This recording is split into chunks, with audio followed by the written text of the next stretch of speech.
when they talked about, taxing people that are making over $250,000 in capital gains. The problem is, who is doing that? That's your doctors, your lawyers, your dentists, your professionals that we are all in need of right now. And that's also your businesses. And if you start taxing those folks too much, they'll all either head south of the border because they have high mobility, because they have skills that are in demand everywhere, or you'll just see more businesses, like we've talked about before on this show, move themselves out of this country, and it will be one of the biggest detractors for foreign investment. And we'll start to see that productivity go down.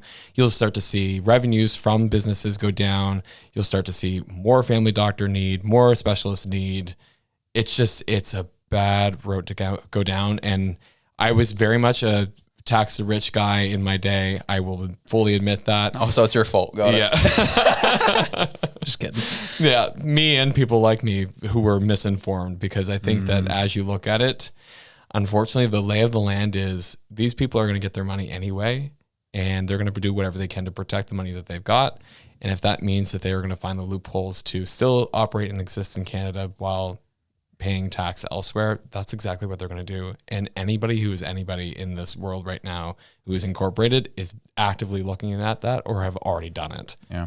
So yeah, I think the thing I also want to call out on that, I think, is a point of clarity to either make people feel better or worse, however you choose to see it, is they said they're increasing it to 66.6% is what they're going to increase the rate to. This is not uncommon. This has happened in our history. It's gone as high as 75% back in the 90s. It went up. It used to be 50% back in the 70s. Over the 80s, it went up to 66.6, and then 90s went up to 75%, and then was dropped back down in the early 2000s to 66, back to 66.6, and then over time went back to 50% during the Harper days. So this has fluctuated over time as well. You can do your own research, figure out what time in history that was when it went up again. But it is very interesting kind of how that all worked out. So people are worked up about it, as they should be, because it's annoying when the government tries to claw back more on you. And it's just another sign that they are losing money and trying to find ways to claw it back in other ways. The thing that I do have a problem with is the constant rhetoric online, like, oh, finally, corporations are getting theirs. They're finally getting taxed like the rest of us. And this is what I'm annoyed by, is people are so simple-minded and not thinking that I'm miserable, so you should be miserable. It's not advocating for the fact that I should be less miserable and they shouldn't be going after everything else as well. Like, we should be advocating for less tax rates on everybody, so that people can use their money, more of it, to do what they want to do and get ahead in life.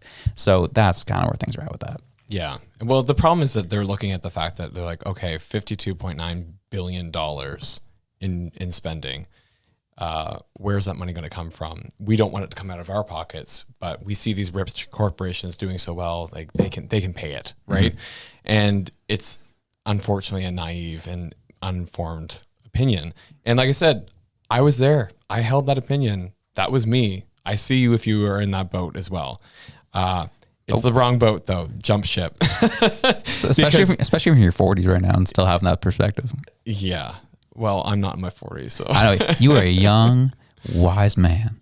But there's people who get into our friggin' comment section who are long in life, who think this is the way to go, and I'm concerned about their well-being and education levels.